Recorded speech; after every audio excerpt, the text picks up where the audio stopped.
Veíamos hace una semana que la iglesia necesita ¿qué? Hombres esforzados y fieles. ¿Dónde están esos hombres esforzados y fieles? 1, 2, 3, 4, 5. Va muy bien, menos mal que tenemos 5 hombres esforzados y fieles. Atrás dijeron más o menos, ahí se va el del lado. Pero bueno, gracias a Dios por la vida de los hombres.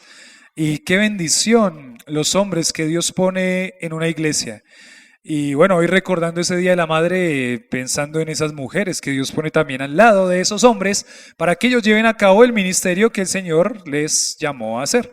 Pero la iglesia definitivamente necesita hombres esforzados y fieles. ¿Listo? Hombres esforzados y fieles. Es lo que la iglesia necesita y aquí está Pablo diciéndole a Timoteo que él debe enfocarse en los hombres, que él debe cuidar a los hombres, que él debe animar a los hombres, que él debe desafiar a los hombres. Entonces, recuerden que aquí tenemos a este hombre, ¿no? Timoteo. Timoteo es un hombre que está quizás un poco desanimado, y que tiene que estar recordando continuamente, constantemente, tiene que estar recordando lo que el Señor le llamó a hacer como hombre de Dios y como ese hombre llamaba al ministerio pastoral. Entonces la iglesia necesita hombres esforzados y fieles. Y recordemos que esta sección específicamente está hablándole a ese hombre de Dios, que sería el pastor, ¿no? Y muchas de las presiones y de los compromisos que va a poner aquí en el corazón de Timoteo es porque Pablo entiende que los hombres que son llamados a este ministerio pastoral deben vivir de una forma que los debe caracterizar. Ellos tienen que ser hombres muy responsables, pero también hombres que están dispuestos a sacrificar cosas, a entregar cosas. Y la verdad que para el pastor está llamado a entregarse totalmente a la obra del Señor. El pastor está llamado a entregarse totalmente a la obra del Señor. Y vamos a ir mirando cómo se desarrolla el tema, pero el título de esta predicación sería: La iglesia necesita hombres esforzados y fieles, parte 2, una entrega total al ministerio. Una entrega total al ministerio. Lo que Pablo va a hacer en este momento es poner acá unas ilustraciones de unos oficios prácticamente que se veían en ese momento, o actividades que se veían en ese momento de la historia, y con cada una de estas actividades él va a dar una aplicación para la vida ministerial de Timoteo. Entonces, aquí vamos a leer el texto en este momento. Dice así, desde el versículo 1. Tú pues, hijo mío, esfuérzate en la gracia que es en Cristo Jesús. Lo que has oído de mí ante muchos testigos, esto encarga a hombres fieles que sean idóneos para enseñar también a otros. Tú pues, ¿y qué dice ahí? ¿Sufre qué? Penalidades como buen soldado de Jesucristo. Aquí empieza la primera de estas actividades, un soldado, la vida de un soldado. En segundo lugar dice, ninguno que milita se enreda en los negocios de la vida a fin de agradar a aquel que lo tomó por soldado, el soldado. Segunda actividad, versículo 5. Y también el que lucha como atleta no es coronado, sino lucha legítimamente.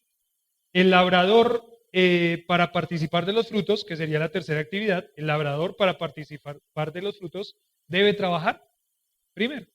Y en séptimo lugar, lo que va a decirle a él como conclusión a esto es: considera lo que digo y el Señor te dé entendimiento en todo. Y el Señor te dé entendimiento en todo. Entonces aquí hay tres actividades. Hay un soldado, hay un atleta y hay un labrador, hay un trabajador de la tierra. Y hay varios detalles en este pasaje, pero prácticamente se podría resumir en estas ideas. nada que vale la pena es fácil. ¿Listo? Vuelvo y repito esa frase. Nada que vale la pena es ¿qué? Es fácil. Y creo que la mayoría de nosotros somos conscientes de eso. Aún los muchachos que ahora están empezando en este momento su vida laboral, ¿cierto? Entienden que se requiere un esfuerzo para conseguir cosas, porque nada que vale la pena es ¿qué? Es fácil. Aquí, por ejemplo, el ministerio, como lo dice 1 Timoteo capítulo 3, el que anhela obispado, ¿y qué dice ahí? Dice, buena obra de... Y la mejor obra en la que podría involucrarse un hombre es en la vida o en la obra del ministerio, porque es la obra de Dios. No todos los hombres van a ser llamados al ministerio pastoral y cada uno Dios le va a permitir hacer su actividad en lo que el Señor quiera, pero sí la obra de Dios para Dios es la mejor obra en la que un hombre se puede involucrar, porque tiene fruto no solamente en esta tierra, sino que tiene fruto para toda la eternidad. Entonces, nada que vale la pena es fácil. Nada que vale la pena es fácil. Y la obra del ministerio no es una obra fácil, ni mucho menos. Muchas personas ven el ministerio pastoral como una labor que no requiere esfuerzo. O sea, digo las personas que están alrededor, personas que no son creyentes, cuando tienen en su mente la vida del pastor, entonces esa vida del pastor es relacionada con quizás la ociosidad, la pereza, una persona que solamente está para quitar la plata o el dinero de las personas que están en la congregación. Y ven a esa persona de esa forma, como una persona perezosa, pero todo lejos de la realidad. La obra pastoral requiere mucho esfuerzo, mucho sacrificio. ¿Y por qué? Porque es una obra que vale la pena. Si Dios llama a un hombre al ministerio pastoral, este hombre tiene que entender y tiene que saber que esa obra va a requerir toda su entrega, toda su vida, porque nada que vale la pena es fácil. La otra cosa que podríamos pensar y que podemos resumir en esta sección es que servir a Dios requiere trabajo arduo y sacrificial. Servir a Dios requiere trabajo arduo y ¿qué? Y sacrificial. O sea, la obra del ministerio y la obra del servicio a Dios requiere sacrificio y requiere un trabajo arduo. No es un trabajo fácil, no es un trabajo menor, es un trabajo arduo y sacrificial. Otra cosa, el cristiano y especialmente el líder o el pastor necesita darle prioridad a la tarea que el Señor le ha encomendado. Para aquel que es llamado al ministerio pastoral, para aquel que es llamado a servir al Señor como un pastor, él tiene que entender que debe darle prioridad a la tarea pastoral. Tiene que darle prioridad a la tarea pastoral. Y en la tarea pastoral también hay prioridades. Y ya hemos hablado mucho de esto en cuanto a cómo el pastor tiene que, por ejemplo, darle prioridad a la predicación de la palabra, a la predicación y a la vida de oración, a la predicación y a la vida de oración. Y tiene muchas cosas que hacer. Y va a tener que estar ocupándose de muchas cosas. Y va a tener que estar pendiente de muchas cosas. Y tiene que estar pendiente de todas las cosas al mismo tiempo. Por eso él es llamado el sobreveedor. El que está por encima, no como más importante, sino que alguien que se pone arriba para mirar todo el panorama, mirar los riesgos, los peligros, los cuidados, la dirección. No es una obra fácil. Entonces, la tarea que Dios le enseñó, que Dios le encomendó para hacer al pastor, tiene que ser una prioridad en su vida. Tiene que ser una prioridad en su vida. Aquí como la frase que introduce todos los puntos, yo puse la siguiente. ¿Cómo se hace el ministerio? ¿Cómo se hace el ministerio? Para este hombre que está llamado al ministerio pastoral, ¿cómo se hace el ministerio? ¿Cómo se ve el ministerio? Y es lo que prácticamente va a hacer Pablo, es explicarle a un joven que es pastor, que quizás está desanimado, a un joven que es pastor, que quizás está necesitando ese impulso de su mentor, que es el apóstol. ¿Cómo se hace el ministerio? Y miren que lo que va a hacer Pablo no es decirle cosas suaves, sino que ¿cómo lo va a animar Pablo? Lo va a animar desafiándolo al esfuerzo. Y ya lo vimos anteriormente, tú esfuérzate en la gracia que es en Cristo Jesús. Sé fiel. Y uno ve que el ánimo hacia Timoteo está siendo prácticamente a través de una exhortación, a través de una exhortación. Y creo que eso para nosotros tendría que ser también algo que nos llame la atención, porque Pablo no lo hace aquí de una forma grosera, no lo hace aquí de una forma como indiferente a lo que Timoteo vive, pero sí las palabras de Pablo están cargadas de muchos desafíos, de desafiar el corazón de este hombre, de exhortar el corazón de este hombre, de recordarle los compromisos que tiene, la labor que tiene. Y quizás eso a mí me llama la atención porque muchas veces al desanimado hay que acompañarlo, pero al desanimado hay que acompañarlo también recordándole sus compromisos, recordándole lo que Dios le llamó a hacer, recordándole que hay una vida que hay que vivir para el Señor de una forma entregada, sacrificial. Entonces uno puede pensar que Pablo va a animar a Timoteo, pero lo va a hacer desafiándolo y animándolo. Desafiándolo, confrontándolo, desafiándolo al sacrificio, desafiándolo al trabajo duro. La vida del creyente es una vida de esfuerzo y de fidelidad, decíamos. Muchas veces el corazón del creyente puede llegar a pensar, ya está, yo no me esfuerzo más, hasta aquí estoy dando mucho y ya no tengo o ya no puedo dar un poquito más, un pasito más. Y recuerdo al Señor Jesucristo diciendo, hay que caminar una milla más, porque la vida del creyente es una vida de esfuerzo y de sacrificio, pero nuestro corazón va a intentar refugiarse en la comodidad o también en ese pensamiento de que ya estoy haciendo mucho para el Señor, ya estoy involucrándome mucho para el Señor y ya no tengo que hacer un esfuerzo más. Recuerdo un pastor que decía que, bueno, él está en una iglesia, él era el que estaba guiando y dirigiendo todo este ministerio de jóvenes, y decía que una mamá desesperada le dice al pastor, es que mi hijo está sufriendo y está pasando por todo esto, pastor, por favor, haga algo, ayúdele, acompáñelo, estudien con él, mire, yo dejo que ustedes hagan todo, que venga, que compartan, yo le doy todo, listo. Entonces él empezó a invertir en la vida de este muchacho, empezó a acompañarlo, empezó a cuidarlo, empezó a animar a sus papás para que también hicieran una obra de acompañamiento ahí, y el muchacho empezó a tomar decisiones para el Señor, y muy lindas decisiones, y el chico estaba animado, y empezó a tomar medidas radicales, y un día le dijo a la mamá, mami, yo creo que me gustaría entregarme completamente al ministerio, y le dice la mamá, llama a este que, bueno, era pastor, pero era quien lideraba y dirigía a los jóvenes. Le dice, pastor, ya no hable tanto con mi hijo, ya no lo desafíe tanto, porque es que me salió con que quiere ser pastor. Y claro, hasta cierto punto decimos, vamos a entregarlo todo, ¿cierto? Aún vamos a entregar a nuestros hijos. Que el Señor haga con ellos, ¿qué? Lo que Él quiera, lo que Él desea. Si Él tiene para ellos un negocio, una empresa, un trabajo, está bien. Y si Él tiene para ellos un ministerio, ¿qué? ¿También está bien o está mal?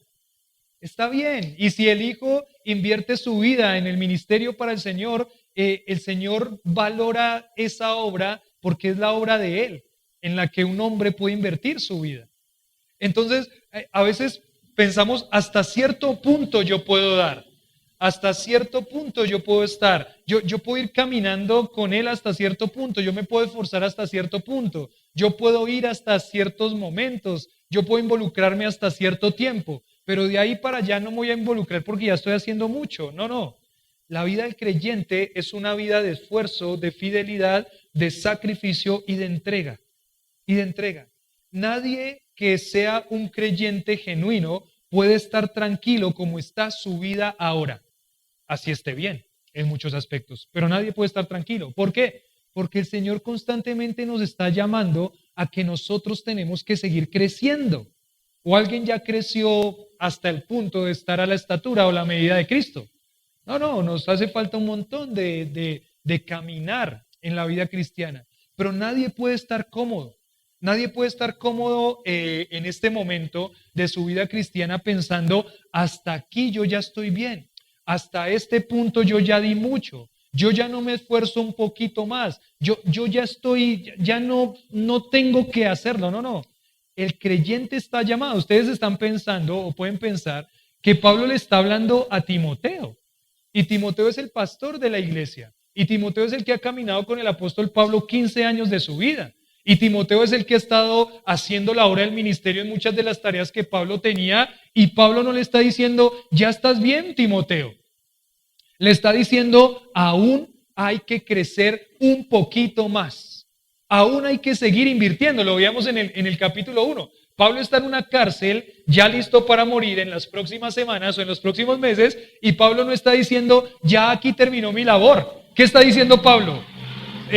Una pluma, un pergamino, y tenemos que enviar estas cartas, tenemos que enviar esta carta a Timoteo, tenemos que intentar animar, tenemos que intentar afirmar, tenemos que intentar fortalecer, porque la obra de Dios aún tiene que crecer. Aún el mismo Pablo se estaba desafiando a crecer, a invertir más, a involucrarse más. Y qué bendición poder invertir en la obra del Señor. Y recuerden, cuando hablamos de inversión no estamos hablando de algo económico exclusivamente. Estamos hablando de cómo en nuestra vida podemos invertir en la obra del Señor, porque la obra del Señor es el plan de Dios, porque la iglesia del Señor es el plan de Dios. ¿En qué más podríamos invertir nuestra vida que tenga propósitos eternos, sino en la obra del Señor que nos salvó?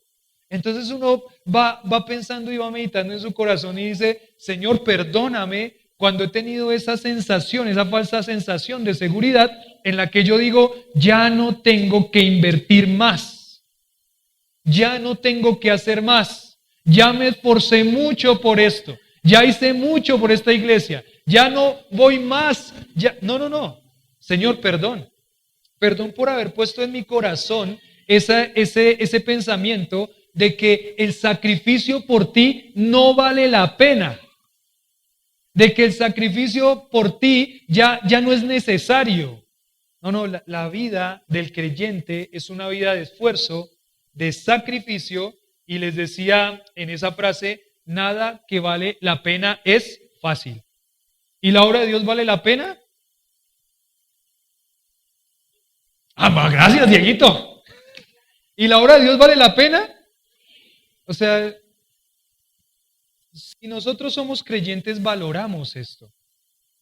Si nosotros somos creyentes realmente, pensamos y sabemos que esto es una prioridad en nuestra vida, que esto no es algo que nosotros añadimos a nuestra vida, que esto no es algo que nosotros hacemos para sentirnos bien, que cambiamos de la iglesia tradicional a la iglesia cristiana para sentirnos bien porque venimos a sentarnos en una silla el día domingo. Nosotros entendemos que esto es valioso para Dios, y si es valioso para Dios, entonces vale la pena. Pero nada que valga la pena es ¿qué? Fácil. Nada que valga la pena es fácil. Y la obra del Señor y el ministerio valen la pena. Valen la pena. Entonces, ¿cómo se hace el ministerio? ¿Cómo se hace el ministerio? Entonces, prácticamente lo que Pablo va a hacer aquí es en estos siguientes versículos decirle esto. Si la vida del creyente es una vida de esfuerzo, de fidelidad, vale la pena, entonces, ¿listo? ¿Cómo se hace el ministerio? El primer punto acá, que yo tengo acá, es que el ministerio se hace con la disposición a sufrir, con la disposición a sufrir. Y otra vez volvemos y preguntamos, ¿cuántos están dispuestos? No, ¿cuántos están dispuestos? No. ¿Cuántos quieren sufrir? Amén. No, nadie quiere sufrir. Nadie. ¿Cuántos quieren sufrir? No, nadie quiere sufrir. Yo no quiero sufrir.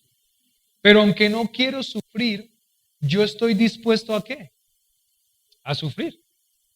Entonces, ¿cómo se hace el ministerio? El ministerio se hace con la disposición a sufrir, es el primer punto.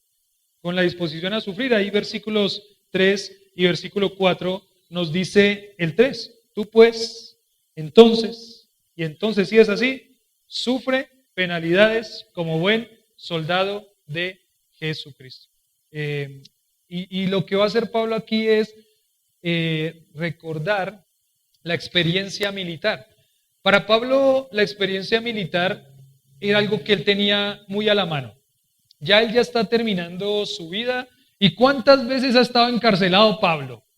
Es más, en uno de esos encarcelamientos dice que él tenía un soldado al lado, encadenado a él. ¿Imagina estar con un soldado al lado encadenado a él todo el tiempo? Hacían turnos rotativos para estar encarcelados a Pablo. Qué tranquilidad y qué bendición, ¿no? ¿A cuántos les gustaría estar encarcelado? ¿A cuántos les gustaría estar con un soldado al lado, agarrado de una cadena, no sé? Tremendo lo que era para Pablo, pero eso le enseñó muchas cosas. Igualmente, Pablo era un hombre muy instruido, era un hombre que había sido preparado en cosas muy buenas, en cosas de la vida. Seguramente él sabía mucho de los soldados, pero él vio de primera mano en sus encarcelamientos la vida del soldado. ¿Y cómo es la vida de un soldado? No, yo no tuve la oportunidad de ir al servicio militar, sinceramente, y no es que esté triste por eso, no es que esté triste por eso, porque la vida de el soldado es una vida sacrificada, es una vida que requiere muchos sacrificios. Es lo que me han dicho, ¿no? Es lo que me han dicho porque yo, pues no sé. Pero cuando uno ve esas películas, esos entrenamientos desde tan temprano, la comida, el trato que se les da a los soldados, los esfuerzos que tienen que hacer los soldados, todo eso es una vida sacrificial, ¿cierto? Es una vida sacrificial. Entonces Pablo seguramente había podido ver toda esta vida militar,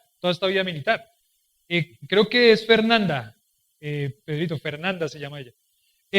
Toda esta vida militar. Entonces él estaba prisionero y él sabía muy bien y seguramente tuvo conversaciones con los soldados que estaban ahí con él custodiándolo. Y Pablo había aprendido algo. La conclusión a la que había llegado Pablo después de toda esta vida y después de tanta trayectoria en su vida ministerial, lo que él aprendió es que la vida del soldado es una vida de sufrimiento. La vida del soldado es una vida de sufrimiento. Entonces, ¿cómo se hace el ministerio? El ministerio se hace con la disposición a sufrir, Les decía yo, el sufrimiento no es algo que debe ser buscado, ¿no? No es que yo voy a buscar el sufrimiento, no. Pero el sufrimiento va a venir. De una u otra forma va a venir el sufrimiento y lo que el Señor y a través de Pablo le está animando a Timoteo es: Timoteo, tú tienes que estar dispuesto a sufrir. Tú tienes que estar dispuesto a sufrir. No lo vas a buscar, no lo vas a anhelar, obviamente. No lo quieres, no lo deseas, pero cuando llegue el momento de sufrir por la causa de Cristo, ¿qué va a pasar? ¿Qué tienes que hacer? Hay que agarrar y hay que abrazar el sufrimiento muchas veces. Lo que nosotros deseamos como seres humanos no es abrazar el sufrimiento. Lo que nosotros deseamos como seres humanos es alejarnos del sufrimiento lo que más podamos. Buscar nuestra propia comodidad. Por eso es que llega a nuestro corazón ese pensamiento: yo ya no voy a dar más y no me voy a esforzar más. Pero la vida del creyente es una vida sacrificial, una vida de sufrimiento. Y hay que seguir pensando y abonando en nuestro corazón, en nuestra mente, y orar por eso, que el Señor nos permita tener en el pensamiento que el ministerio se hace con la disposición a sufrir, Aquí le dice: sufre penalidades, sufre aflicciones, soporta problemas, resiste dificultades. Sería lo que, como podríamos traducir esa frase, sufre penalidades, esas dos palabras. Sufre aflicción, soporta problemas, resiste dificultades. Lo que significa, como la vida del soldado, es que es una vida de resistencia, en la que hay que resistir, en la que hay que permanecer, en la que muchas veces vamos a estar bajo mucha presión y hay que soportar eso. El ministerio se hace con la disposición a sufrir, Recuerdo, a mí se me vienen muchas películas a la mente en este momento. ¿Vieron películas de soldado alguna vez? Y recuerdo muchas películas de entrenamientos de soldados, a tal punto que en esas películas de entrenamientos de soldados, por ejemplo, lo que pasaba era que si un soldado no daba la talla para resistir el sufrimiento del entrenamiento, ¿qué lo hacían? Lo sacaban. No, retirado. Recuerdo mucho una película de los Marines de los Estados Unidos, de los que iban a ir a la Marina de los Estados Unidos, y cómo en esa película ver hombres grandotes, fuertes, musculosos, llorando, ¿cierto? Llorando porque no podían aguantar más que el sufrimiento que estaba produciendo el entrenamiento militar. El soldado de Jesucristo, en primer lugar el pastor, el liderazgo de la iglesia y el creyente tiene un llamado al sufrimiento. ¿Cómo se hace el ministerio? Con la disposición a sufrir. Yo pensé que era diferente, ¿cierto? ¿A cuántos les gustó esta? ¿A cuántos les gustó esta? ¿Cuántos estaban ahí? Pare de sufrir, dice Alejo. Y ahí es donde está el mensaje, ¿no? En el eslogan de las iglesias cristianas, dice, pare de sufrir. Y eso a mí me suena atractivo, la verdad. Pare de sufrir, pues yo estoy sufriendo, hay un montón de cosas por las que sufro. Y si ahí me ponen en un letrero, pare de sufrir, pues yo anhelo eso. Yo quiero eso, yo quiero parar de sufrir. No, acá no le está diciendo Pablo a Timoteo, pare de sufrir. Lo que le está diciendo es, abraza el sufrimiento. Si tienes que sufrir, sufre. Como buen soldado de Jesucristo, en medio de la presión de lo que va a acontecer en la vida del ministro cristiano, tú vas a tener que resistir, vas a tener que sufrir. Entonces, el soldado, cuando se enlista como soldado, ¿ya sabe que va a sufrir o no? El soldado sabe, ¿cierto? Cuando los muchachos están ahí, los militares en el puente peatonal y no tienen su situación de la libreta militar, su situación militar correcta, ¿por qué están sudando? ¿Cierto? ¿Por qué están ahí nerviosos? Porque en cierta forma ellos saben que si los agarran, ¿qué va a tener que pasar? Van a tener que sufrir. ¿Cierto? Lo primero que va a tener que sufrir es la cabellera, es la melena. ¿Por qué? Porque los van a rapar, ¿cierto? No van a haber ninguna opción más, los van a rapar y los van a dejar pelados por todo lado. Entonces uno piensa acá, la primera lección es que el soldado espera sufrir. No hay ningún soldado que se meta al ejército o a la vida del ejército pensando que no va a sufrir, ninguno. Todos los soldados saben, los que van al servicio militar, los muchachos, saben, allá voy a ¿qué? A sufrir muchísimas cosas. Entonces, la primera lección es que el soldado espera sufrir. Y creo que para el creyente, entre más rápido entienda eso mejor. La vida cristiana en muchísimas formas, y el pastor también, el llamado al ministerio, la vida de servicio a Dios, es una vida que espera sufrimiento.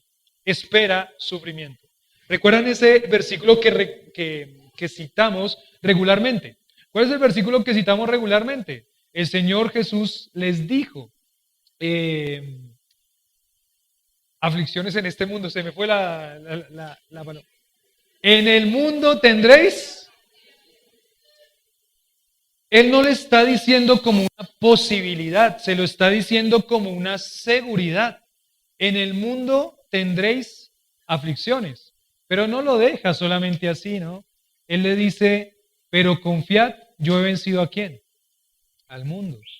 Él nos dice que nos esperan sufrimientos como creyentes, pero también nos da la tranquilidad de que en medio de todos esos sufrimientos, Él está ahí para que nosotros confiemos en Él y nos ayude a atravesar el sufrimiento. Vieron que David decía, aunque ande en valle de sombra y de muerte, ¿qué? Dios no lo estaba quitando del valle de sombra de muerte, lo estaba pasando por el valle de sombra de muerte. Pero Él no va a temer mal alguno, ¿por qué? Porque tú estarás conmigo. Y creo que entre el creyente más rápido, el pastor más rápido, esto es pura teología pastoral. Aquel que está anhelando el ministerio pastoral entiende como el soldado que es una vida de sufrimiento, que se va a enrolar en algo que va a traer mucho sufrimiento. A ver cuántos hombres dispuestos al ministerio pastoral. Ahí está, vamos, 2, 3. Pero soldados, es una vida de sufrimiento. Es una vida de sufrimiento. O sea, espérelo. No lo busque, pero espérelo. ¿Cómo se hace el ministerio? Con la disposición a sufrir. Entonces, dice aquí en este comentario, de la misma manera el siervo del Señor no debe tener la ilusión, no se ilusione, sería lo que le está diciendo aquí este comentarista. No se ilusione de que va a llevar una vida sin tribulación, oposición o sufrimiento. Estaban ilusionados que al conocer a Cristo se iban a acabar todos los sufrimientos. No se ilusione, sería la respuesta. Estaban ilusionados de que cuando conocieran a Cristo como Salvador, al servir al Señor, iba a ser una vida sin oposición. No se ilusione, está diciendo acá. ¿Que iba a ser una vida sin sufrimiento? No se ilusione. La vida del creyente es una vida de sufrimiento. Uy, tremendo, ¿no? Dice, no, yo vengo el domingo y madrugo para que me digan esto. Sí, sí. Pero recuerden, el Señor siempre está al lado. Confiad, yo he vencido al mundo. No temeré mal alguno porque tú estarás conmigo. Tu vara y tu callado me infundirán aliento. Y las tribulaciones que pasamos en este momento, nos hacen solamente esperar la gloria eterna, donde el sufrimiento se va ¿a qué? A acabar. Estoy dando esa clase de Apocalipsis de todos los años, ahí los viernes, ahí a los hombres en el CCP. Y estábamos en el capítulo 6 cuando empiezan todos los sellos del Apocalipsis, los juicios de Dios. Y en medio de todo ese desastre, terremotos, mortandad, hambre, guerras, falsos cristos, en medio de todo ese caos anticristo, de toda la tribulación, dice que los santos murieron, los creyentes de la tribulación murieron, siendo sacrificados por ser creyentes en Cristo Jesús, pero ahora ellos se ven como victoriosos enfrente del trono de Dios, alabando al Cordero. En medio del sufrimiento, la esperanza que tenemos es que un día estamos dispuestos a sufrir por Cristo, pero un día estaremos sin sufrimiento con Él por toda la eternidad. Por eso Pablo dice, esta leve tribulación momentánea produce en mí un cada vez más excelente peso de gloria. O sea, pensar en esa gloria. El sufrimiento lo que me hace pensar es, Señor, ven. Alguien me decía ayer, yo ya estoy anhelando es que el Señor venga por mí. ¿En medio de qué? Del sufrimiento. ¿Cuántos anhelaron esta semana? Ven, Señor Jesús. 2, 3. ¿Alex en el mar? No creo mucho eso. Estaba ya relajado. No, mentira. Pero sí, ven, Señor Jesús. Porque la vida cristiana es una vida de sufrimiento por causa de mi pecado, por causa del pecado del otro, por las situaciones que se presentan por causa del pecado, por la oposición, por la tribulación. No te ilusiones en llevar una vida sin tribulación, sin oposición y sin sufrimiento. Entonces, con todo esto quiere recordarnos, hacernos pensar o hacerle pensar a Timoteo en ese momento que todos los que sirven a Cristo como soldados, que son soldados y que su condición es ser soldados, no es muchas veces causar males, sino más bien tener paciencia. Paciencia. Y la paciencia solamente se forja a través de las aflicciones. Solamente se forja a través de las aflicciones. Un pastor decía, cuando usted le pide paciencia a Dios, entonces lo que le está pidiendo es ¿qué? Pruebas y aflicciones. Porque la única forma de probar esa paciencia es a través de las aflicciones. Entonces quite esa petición de su oración. No, Señor, van a venir las oposiciones, por favor, ayúdame a soportarlas. Y acá le dice en otro aspecto, en cuanto a lo que es el sacrificio de la vida cristiana, que la pone aquí en comparación con una vida militar, dice ninguno que milita, ninguno que está enrolado en el ejército del Señor, y dice acá, se enreda en los negocios de la vida, se enreda en los negocios de la vida. Bueno, ¿cómo así que ninguno que milita se enreda en los negocios de la vida? Bueno, esta es una sección en la que Pablo está queriendo resaltar el ministerio pastoral y decirle lo que implica el ministerio pastoral. Lo que implica el ministerio pastoral.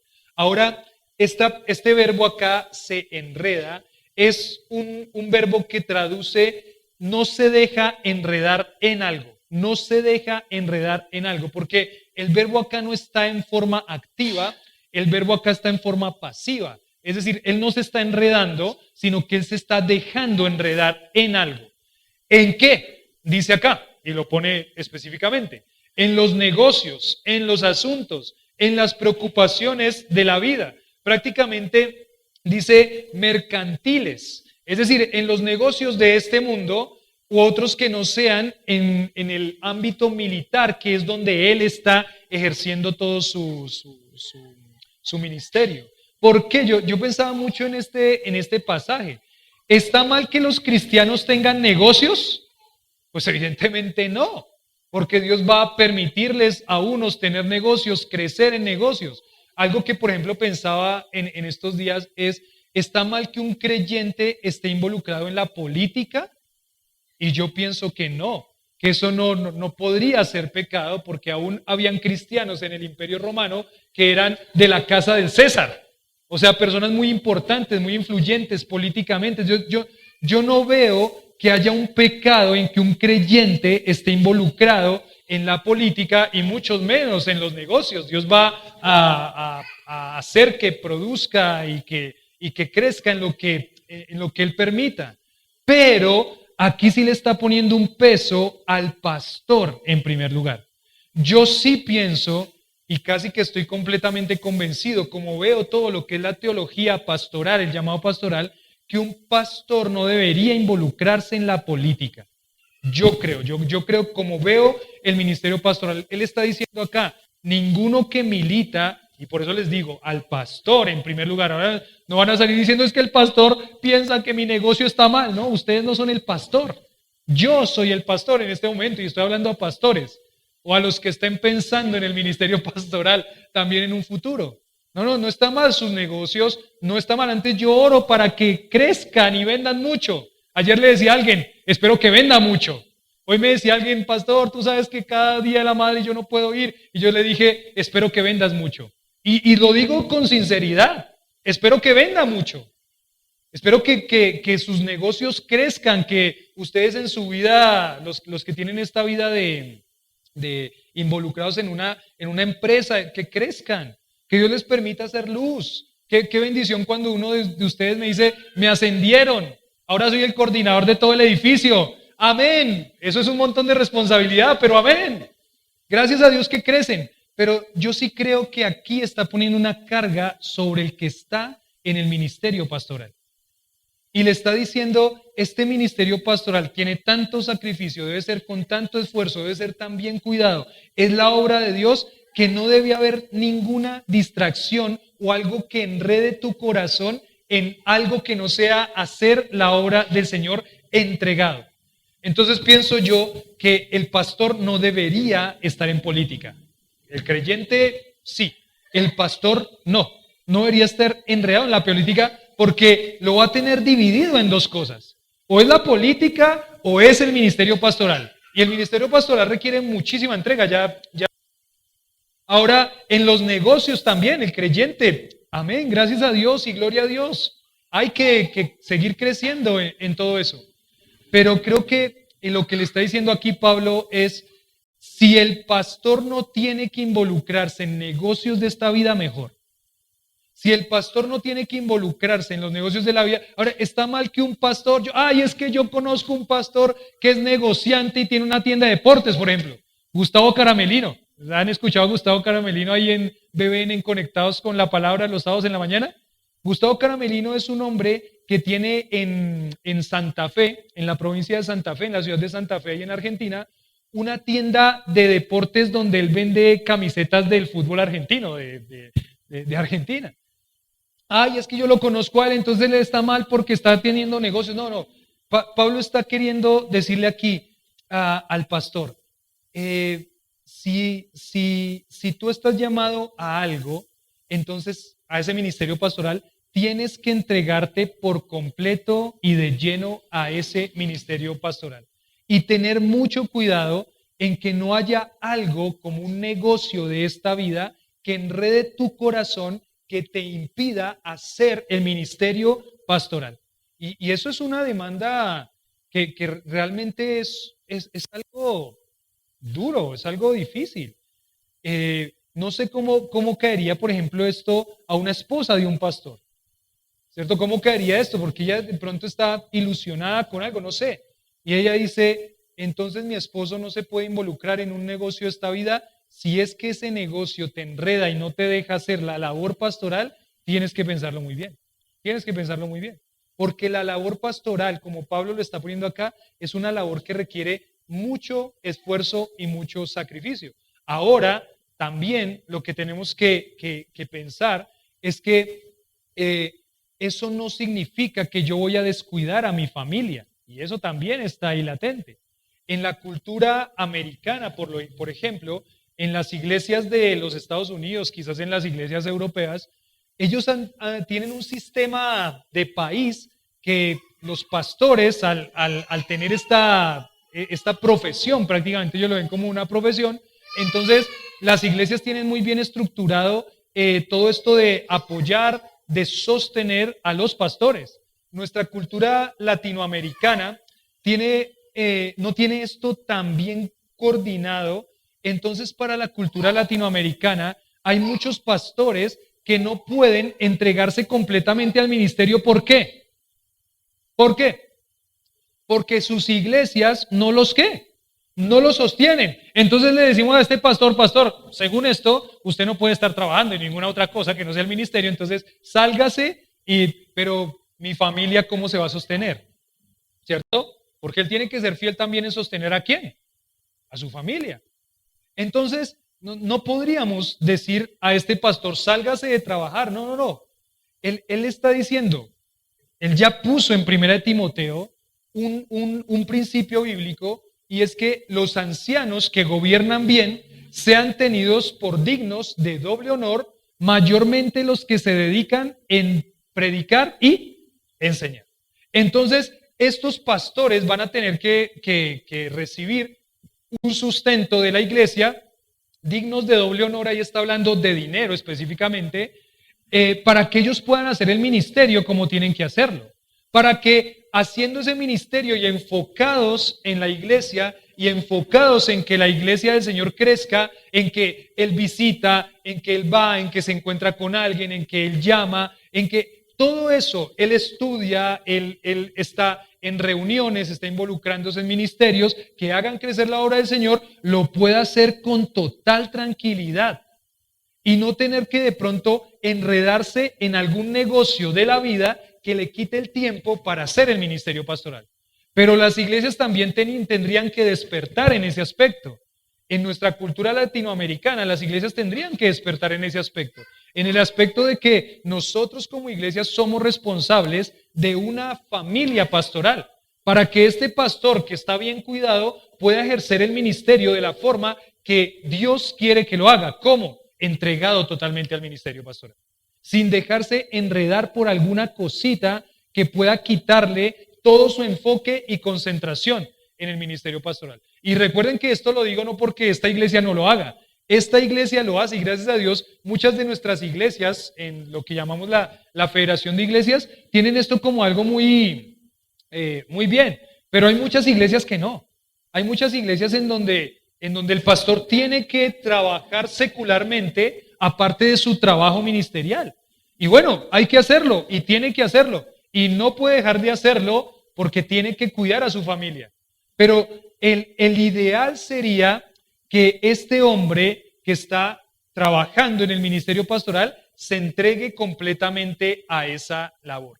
Entonces, nosotros tenemos que examinar nuestra vida, el pastor, en primer lugar, para que pueda examinar e identificar los intereses que le impiden cumplir la responsabilidad prioritaria que sería ese ministerio pastoral, de servir bien al Señor como ese soldado de Jesucristo que ha sido llamado a esa labor. Y creo que también tenemos que pensar muy bien, como una aplicación a la iglesia, de si hay cosas que nos están impidiendo vivir nuestra vida cristiana como el Señor quiere que la vivamos.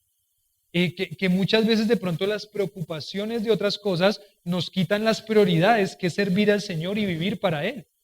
Porque sí es verdad que tenemos que trabajar y los negocios, pero cuando los negocios nos quitan prioridades, ahí tendríamos que pensarlo. Y no estoy hablando de una vez al año, no, eso son cosas que pasan, que se tienen que hacer. Estoy hablando cuando ya empieza a ser una constante del creyente que las cosas seculares le quiten su enfoque en lo que es la vida cristiana.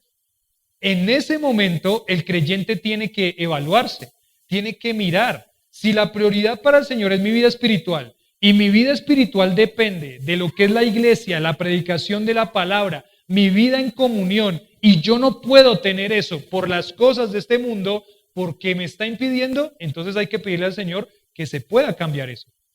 Porque es lo que siempre decimos, ¿cuál es el área más importante para nuestra vida? ¿El área qué? Espiritual. Pero muchas veces no vivimos haciendo las cosas pensando en que la vida espiritual es lo más importante. Entonces tomamos decisiones para involucrarnos en más cosas que son seculares en vez de seguir fortaleciendo nuestra vida ¿qué? Espiritual. Nos involucramos. No, pero es que me toca. A veces sí toca y a veces no toca. A veces sí es verdad que toca hacerlo, pero la mayoría de las veces no es que toca hacerlo, es que quiero hacerlo. Y quiero hacerlo sacrificando lo que va a ser mi vida espiritual y el involucramiento. Y después eso va a tener consecuencias en el futuro, evidentemente.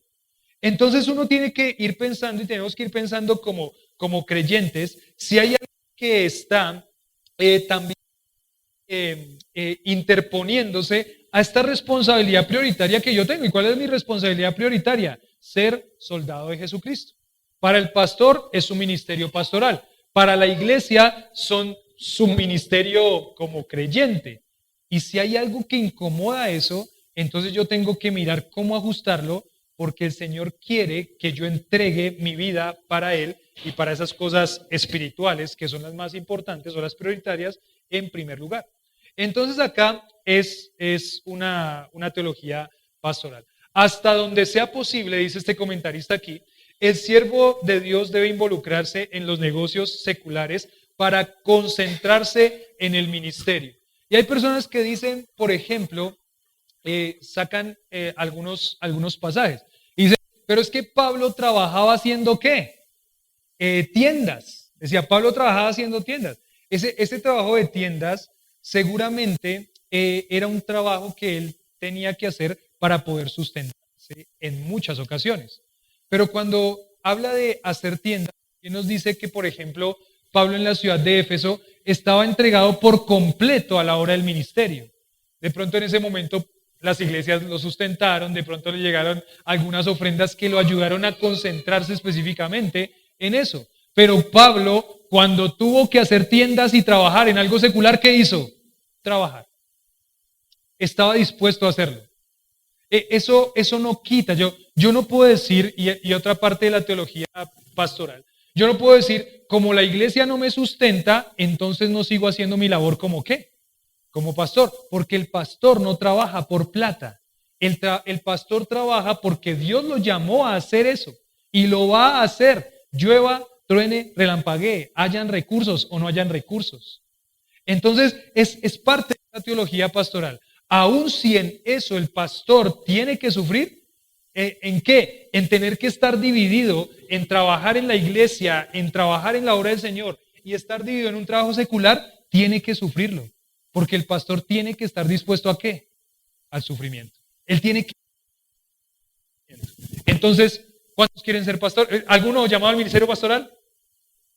Bueno, los 3 o 4 que dijeron antes ya se bajaron.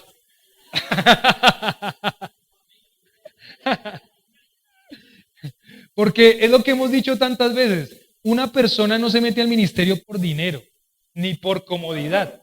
Si una persona se mete o quiere el ministerio pastoral por dinero o por comodidad, no puede ser pastor. No puede ser pastor. Es una motivación errada.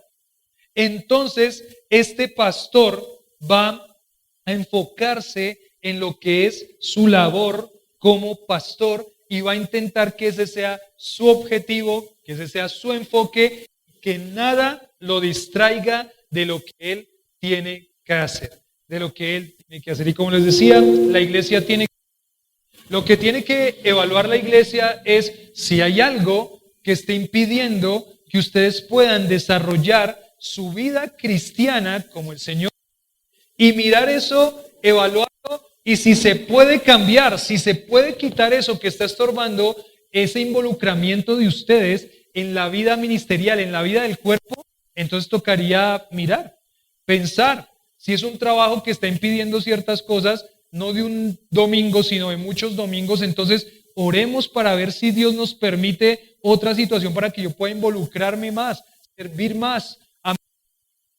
Es algo que habría que ver.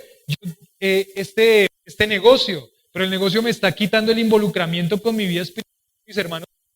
Entonces hay que mirar, hay que cuidar, hay que ver cómo se hace para que y que pueda ser fiel, tanto en cumplir con una cosa, que sería mi trabajo, como cumplir también con todo lo que implica mi vida espiritual, todo lo que implica mi vida espiritual, todo lo que es servir al Señor como mujer, como mamá, como esposa, como creyente, como discipuladora de otras mujeres, las ancianas, enseñando a las mujeres más jóvenes a amar a sus esposos, a sus hijos. Todo eso, hay algo que está impidiendo. Hola. Hay algo que está impidiendo que yo pueda desarrollarme como un creyente y eso hay que quitarlo y pedirle al Señor que me ayude a quitarlo. Si es que eso va a ser algo, no me va a dejar. Y es algo que vamos a tener que evaluar y también tomar decisiones. Por eso todo este pasaje empezó diciendo o hablando, llamando a la fidelidad al Señor. En primer lugar, la fidelidad que debe tener no solamente el pastor, sino todos los hijos de Dios, toda la iglesia de Dios, tiene que ser fiel. Y si hay algo que está impidiendo eso, la familia, sentimientos, trabajo, negocio, lo que sea, distracciones, el creyente va a tener que evaluar y sacrificar, porque en primer lugar está llamado para vivir, para crecer en la familia del Señor.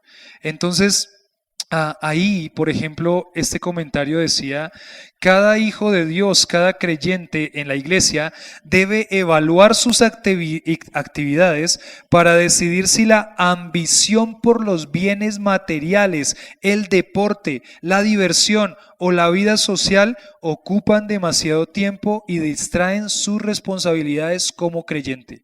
Y vuelvo y lo repito, bienes materiales, deporte, diversión, vida social, ocupan demasiado tiempo y distraen sus responsabilidades. Pero también tienen que tener cuidado, ¿no? Que no sus emociones no les ganen, ¿no? Voy a salir, entonces voy a renunciar. No, espere, tranquilo. ¿Listo? Hay que pensar bien, hay que tener sabiduría. Si renuncia, ¿qué va a hacer? Hay una familia que tiene que sostener. Entonces eso también es su parte de su responsabilidad. Más bien oremos y miramos cómo Dios permite que se solucione eso. Otra situación, un cambio de horario, yo no sé, pero no va a salir aquí, ay, el pastor dijo que tengo que renunciar a mi trabajo. No, nada de eso. El pastor es el que no se enreda. Bueno, el creyente tiene que tener cuidado en que no hayan distracciones de sus responsabilidades espirituales. Entonces, aquí para ir terminando solamente esta sección, solamente di el primer punto, me va a tocar los otros dos el siguiente domingo, pero acá dice, otro comentario decía, la condición de la disciplina militar es tal que tan pronto como un soldado se alista bajo las órdenes de un general, ¿qué pasaba con ese soldado? Ese deja su casa, deja todos sus negocios y no piensa en otra cosa sino en la guerra y en la vida de soldado. Está haciendo esa comparación, ¿no? Y de igual modo, a fin de que podamos estar completamente dedicados a Cristo, debemos estar libres de todos los enredos que este mundo quiere ponernos. Al pastor en primer lugar. Él está enlistado en ese ministerio pastoral. Los negocios de este mundo tiene que tratar de mirar cómo sacarlos lo más rápido posible y enfocarse en su ministerio pastoral. Entonces acá pensamos, la vida del creyente es una vida de sufrimiento, es una vida de sacrificio, es una vida que implica ciertas cosas, implica hasta quizás sueños y ilusiones que yo tenía, sueños que tenía de pronto para el futuro, ¿cierto? Yo soñaba con ser futbolista. Yo soñaba con ser futbolista y no estoy diciendo que el ser futbolista esté mal, no, hay muchos futbolistas cristianos, pero yo soñaba con ser futbolista, pero cuando yo fui viendo mis papás también fueron viendo que el Señor me iba involucrando como en el ministerio, el sueño del fútbol, ¿qué pasó? Tocó solamente soñarlo. Y en los sueños me soñaba que yo jugaba en la Selección Colombia y que jugaba con Falcao. Ese fue uno de mis sueños.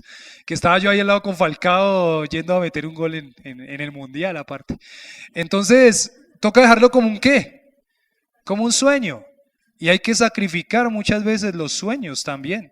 Los planes, es que mis planes sus planes pueden ser unos. Pero si Dios los llama a ese ministerio pastoral, entonces esos planes, a menos que Dios los alinee con lo que Él tiene, o si no, hay que quitarlos y hay que dejarlos a un lado. Mis sueños, mis planes involucran que mi vida espiritual se fraccione o se fracture, entonces esos sueños no pueden ser posibles. Y esto es algo que miren que es una cosa tremenda, porque afuera nos están diciendo todo el tiempo que cumple tus sueños, tú puedes, que nada te lo impida, tranquilo, vuélcate por eso, sé tú mismo. Los shorts de YouTube, ¿no? El sueño cuando sale un hombre con un Ferrari, ¿cierto? Mi sueño, un carro, no sé qué. Tráigalo a Suache y se le daña en el primer hueco que aparezca acá. Entonces, no es que no se puedan tener sueños, pero si esos sueños no están alineados con mi responsabilidad como creyente de edificar una iglesia, entonces esos sueños tienen que ser considerados. Porque nosotros no estamos para vivir para nosotros y para nuestros sueños, sino que nosotros estamos para vivir para Dios y para sus sueños, para sus anhelos, para sus metas y para sus propósitos. Aquí tiene un Pablo, ¿no? Que tenía todo el mundo por delante, porque Pablo no era un pobre. Pablo era un hombre rico con una formación académica, con una formación seguramente también profesional. Y Pablo está en este momento y termina su vida como un hombre encarcelado que todo el mundo odia, hasta las personas que eran creyentes lo habían abandonado. Su sueño y su anhelo cambió en un momento, seguramente, para hacer el sueño de Dios, cueste lo que cueste, hasta que me cueste la muerte, pero no importa, porque yo voy a una eternidad. Y termina diciendo ese versículo 5, ¿no? Y también el que lucha como atleta no es coronado, sino lucha, 4. Ninguno que milita se enreda en los negocios de la vida, ¿a fin que de qué? ¿Con el propósito de qué? ¿Con el objetivo de qué? ¿Por qué no se enreda en los negocios de la vida? Esa es la cláusula de propósito. A fin de agradar a aquel que lo tomó por soldado. O sea, el enfoque de este pastor, ¿cuál es? Agradar a aquel que lo tomó por soldado y está dispuesto a hacer lo que sea para que eso se cumpla. A fin de agradar, y la palabra agradar también significa complacer. ¿Cuántos quieren complacer a Dios? Amén. Bueno, la oración congregacional es algo que a Dios le agrada, ahí como para hacer una cuña.